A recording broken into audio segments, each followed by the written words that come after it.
নমস্কার বন্ধুরা, সোমাস কিচেনে সবাইকে স্বাগত জানাই। আজ বানিয়েছি বোয়াল মাছের তেল ঝাল। গরম ভাতে এই বোয়াল মাছের তেল ঝাল থাকলে আর কিছুই লাগবে না। আপনারাও বাড়িতে বানিয়ে খেতে পারেন, খেতে কিন্তু খুবই ভালো হয়। বোয়াল মাছের তেল ঝাল বানানোর জন্য 1 কেজি বোয়াল মাছ ভালো করে ধুয়ে রেখেছি। 1 চামচ হলুদ গুঁড়ো আর 1 চামচ নুন এবার মাছগুলোর মধ্যে মাখিয়ে নিচ্ছি।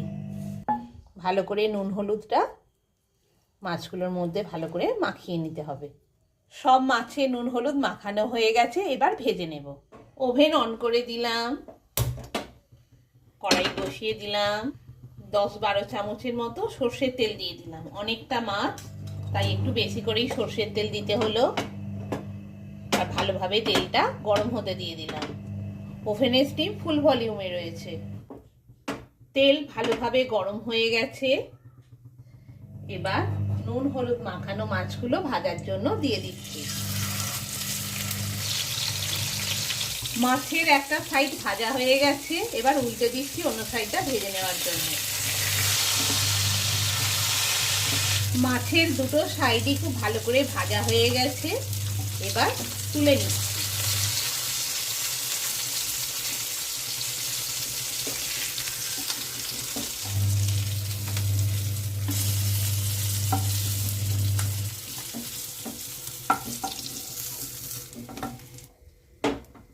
এবার কড়াইয়ে তেলেতেই পেঁয়াজ কলি নিয়েছি 50 গ্রামের মতো দিয়ে দিলাম।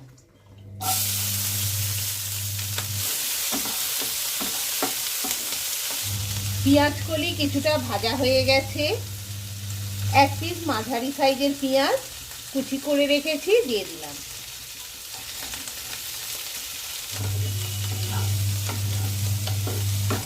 পেঁয়াজ কলি আর পেঁয়াজ ভাজা হয়ে গেছে, 1 পিস মাঝারি সাইজের টমেটো 4 ফালি করে রেখেছি আর 4 পিস কাঁচা লঙ্কা চিড়ে রেখেছি দিয়ে দিলাম।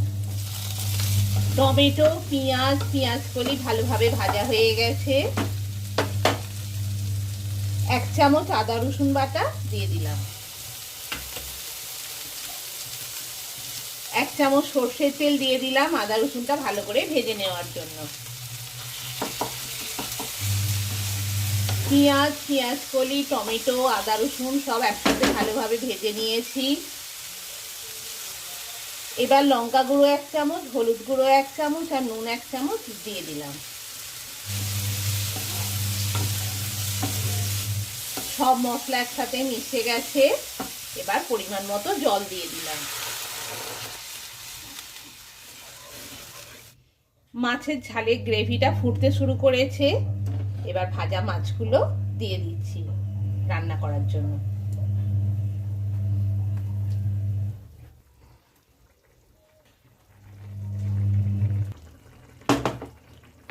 মিনিট 10 রান্না হতে দেব, তারপর নামিয়ে গরম গরম পরিবেশন করব।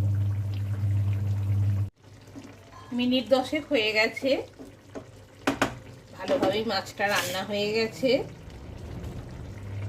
এবার ধনেপাতা কুচি দিয়ে দিচ্ছি।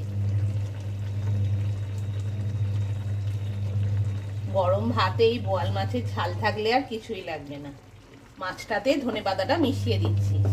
বোয়াল মাছের তেল ঝাল রেডি। গরম গরম পরিবেশনের জন্য ওভেন অফ করে দিচ্ছি।